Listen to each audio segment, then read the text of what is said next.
Match পর champions লিগে জয় ফিরল বার্সেলোনা। জার্মানির ক্লাব আইনরাখ ফ্র্যাঙ্কফুর্টের বিরুদ্ধে ঘরের মাঠে 2-1 গোলে জিতলেন লামিনে ইয়ামালরা।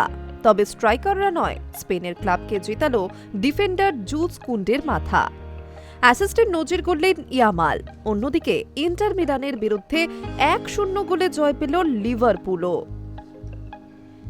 ইংল্যান্ডের ক্লাবের সাম্প্রতিক অফর্ম ও মাঠের বাইরে মোহাম্মদ সালাহকে নিয়ে বিতর্কের মধ্যে এই জয় স্বস্তির। তবে ইউসিএলে আটালান্টার বিরুদ্ধে 1-2 ব্যবধানে অবাক হার চেলসির। লা লিগায় দারুণ ছন্দে আছে বার্সেলোনা। তবে চ্যাম্পিয়ন্স লিগে জয়ের দেখা পাচ্ছিল না হান্সি ফ্লিকের দল। সেখানে ঘরের মাঠে ফ্র্যাঙ্কফুর্টের বিরুদ্ধে 2-1 গোলে জিতল তারা। ম্যাচের প্রথম থেকে দাপট ছিল ঠিকই, কিন্তু খেলার গতির বিরুদ্ধে গিয়ে 21 মিনিটে জার্মানির ক্লাবকে এগিয়ে দেন নাউফ।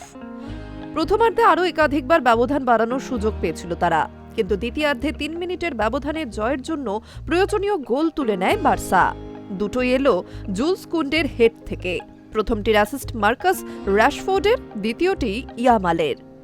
ইউসিএলে এটা তার 14তম অ্যাসিস্ট। 14 বছর বা তার কম বয়সী ফুটবলারদের মধ্যে এটা সর্বোচ্চ অ্যাসিস্টের নজির। অন্যদিকে গত কয়েকদিন ধরে বিতর্কে বিদ্ধ লিভারপুল। মোহাম্মদ সালাহ শুধু ক্লাব ছাড়ার দোরগোড়ায় নন, কোচ আর্নে স্লটের বিরুদ্ধে ক্ষোভ উগরে দিয়েছেন। ইংলিশ প্রিমিয়ার লিগেও ক্রমশ পিছিয়ে পড়ছে। এই পরিস্থিতিতে ইটালিতে গিয়ে ইন্টার মিলানকে হারানো তাদের বাড়তি আত্মবিশ্বাস দেবে।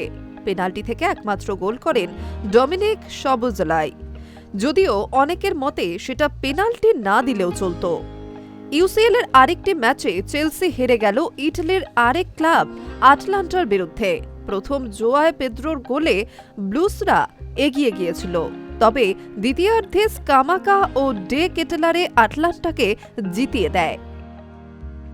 High news network.